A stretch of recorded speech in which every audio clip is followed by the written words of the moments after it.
going to cover a little, kind of some background so that, again, what's interesting to me is how do people end up on the journey that they end up on? How did this guy who grew up in Los Angeles end up being the guy to document the traditions of all the Buddhist lineages? So we're going back to 68, and it was an explosive year. We had Lyndon Johnson, Nixon's on the horizon. We've had the British invasion, the Beatles and the Stones are here, the Vietnam War, and you are 16 years old, going to what high school?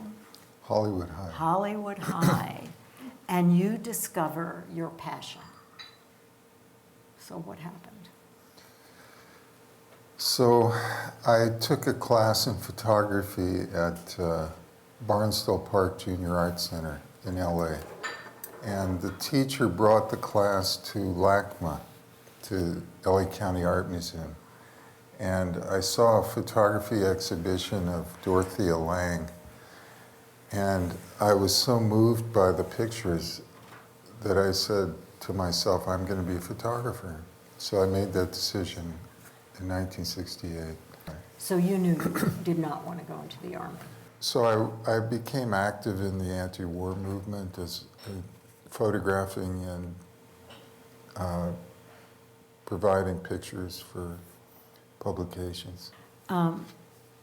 So clearly some shift took place that married your photographic skills and your spiritual essence.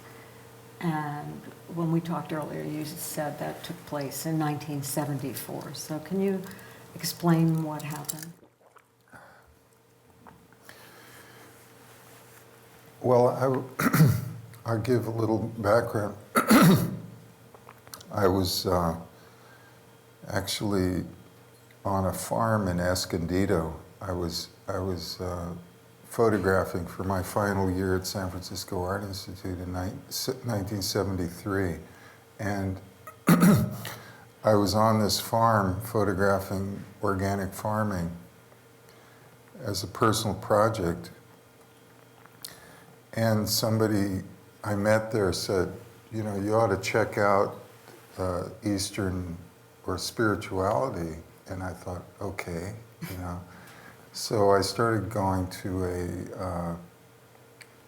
a Vedanta center in Hollywood. Fantastic place. I loved it. And then I started checking out Sufism and all kinds of workshops, seminars. Well, my first goal was I'm going to finish this book on the Vietnamese temple. And so it wasn't beyond that. It was like, if I can get that done, I've achieved what I needed. If I were to die tomorrow, I've done what I've needed to do. Mm-hmm. But as I kept shooting, though, I was introduced to other traditions in Buddhism, Japanese Zen, Tibetan,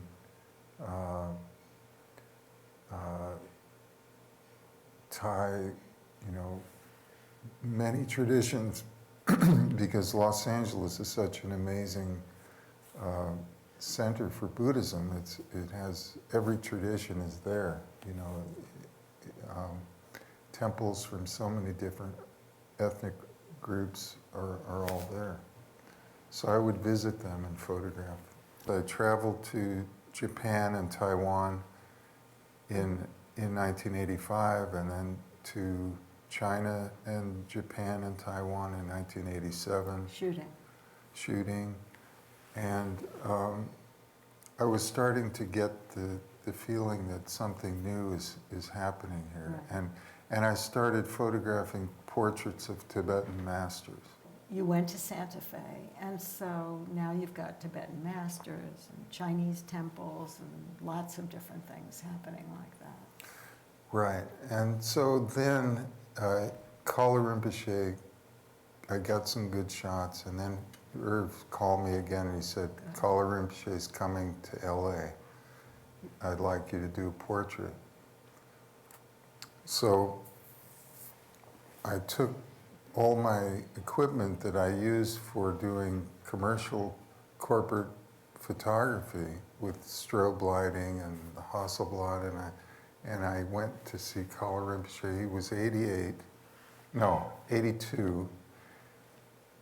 not doing well, but you know, he gathered all his main disciples together at a home in Pasadena, and I set up the black backdrop and the camera, and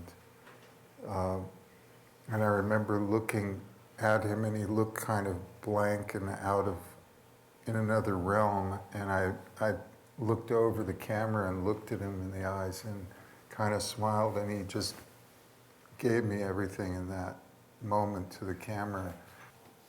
Kalu Rinpoche was really, I think, one of the first of my portraits of Tibetan masters. And I, after having a teacher and having him die young, and what a blow it was to me personally to feel the loss of a teacher, I realized the preciousness of teachers and that they needed to be captured. I went to India to photograph his funeral and got some, actually the best shots from that funeral were not of a funeral at all, but they were two little boys, the brothers, and the little one who's over here.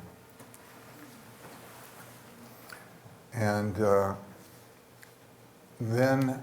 but I had to be right back because I had been given the opportunity to photograph the Dalai Lama in LA. So I made this trip in 10 days to India, rushed back, and because I had started studying with a Tibetan master who made it possible for me to photograph the Kala Chakra teachings at Santa Monica Civic. And I served as the official photographer for this teaching at Santa Monica Civic Auditorium. And at the end of the sand mandala was created over about 5 days by teams of monks.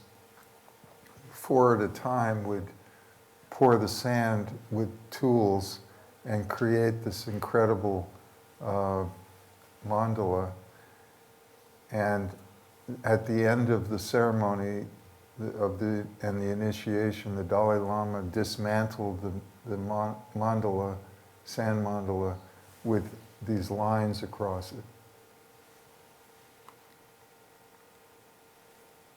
Then the sand was swept up into an urn and taken to Marina del Rey, where the Dalai Lama poured the sand into the water.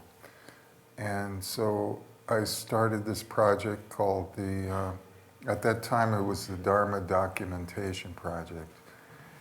And I wrote a letter after photographing the Dalai Lama, I asked if I could get a endorsement. So I wrote to his secretary, and I got a letter back that His Holiness was pleased to hear about the project and wishes it success.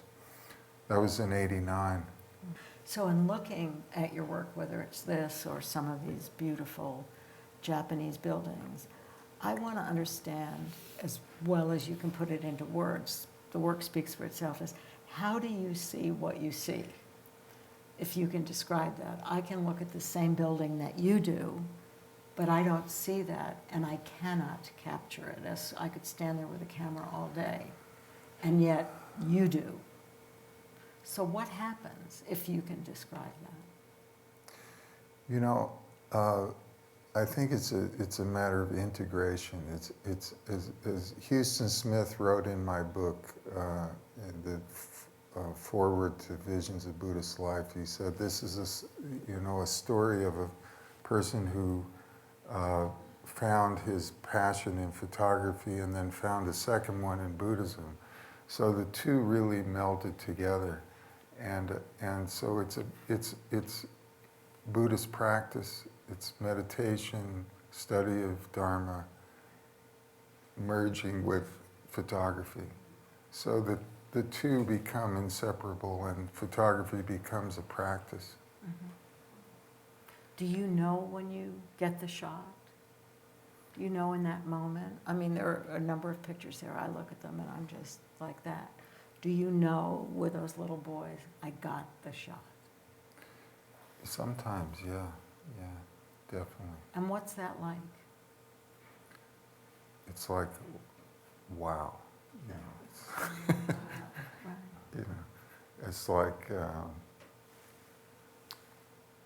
there's a picture of the Dalai Lama in the right corner there, where he was surrounded by monks in a ceremony, and there's a little opening that I could just get in with my camera lens and get in to do this portrait from about 4 feet away. And, you know, you just know it, you know, something happened there. And something happened here, right, when you're taking that. Yeah. And you're in the present, and does it all disappear? It doesn't disappear, but it becomes, it's just very clear, and you know, you feel you're part of something bigger, something important that's happening. But I think another part of what is the kind of motivation with this work is that I found